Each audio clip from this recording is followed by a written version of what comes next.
We know that there's differences at baseline. So baseline is prior to the injury occurring, and there's differences in symptoms. So Grant Iverson in 2015 did a study on 32,000 high school kids, and he found that only 44% of boys and only 33% of girls reported a symptom score of 0.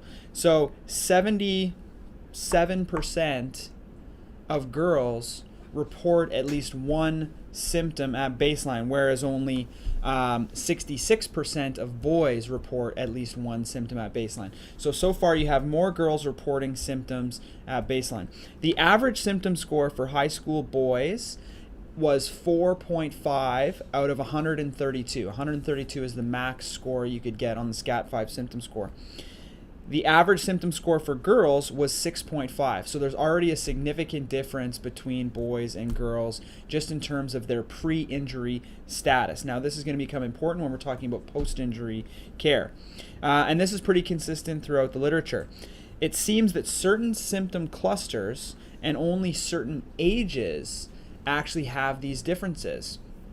So this is really interesting, and I saw this presented at the NABIS conference last year. So that's the North American Brain Injury Society. And when you look at 10 to 12-year-olds, boys and girls, there is no difference between their symptom scores. They're equal. But then when you get into the 13 to 17-year-old age range, girls' symptoms spike way up. Boys' symptoms spike and they hit their peak, but they don't spike as high as girls. So this is where the difference and the gap starts, is the 13 to 17-year-old age group. As they get older and you get to the 18 to 22-year-old age group, the difference remains the same, but both symptom scores start to drop. So the peak baseline symptom severity score is highest in the 13 to 17-year-old age group in both sexes.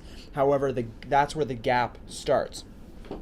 When you look at the symptom clusters between the two sexes, this is where you see a lot of the difference. So when you look at cognitive symptoms, so difficulty concentrating, difficulty with memory and all that stuff, it's basically the same between the sexes. No matter what age group you're in, there's very little difference in men and women or boys and girls in reporting those types of symptoms.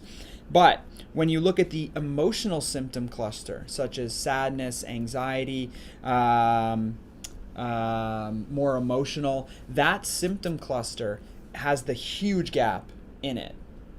So if you were to remove the emotional symptom cluster, the difference between men and women wouldn't be that great. However, when you include the emotional symptom cluster, which is an important component of concussion, that's what increases that gap to a really wide level.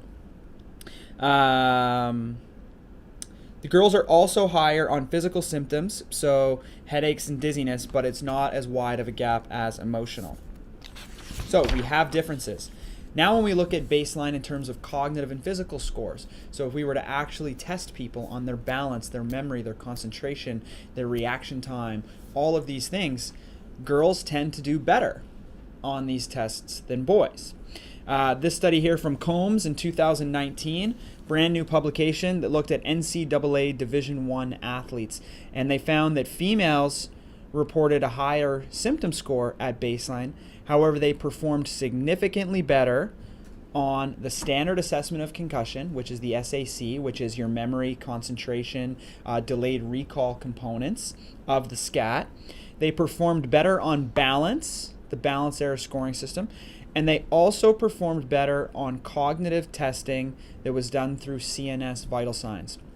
So although women and girls tend to have higher symptoms at baseline, their scores on physical and cognitive measures tend to actually outperform boys.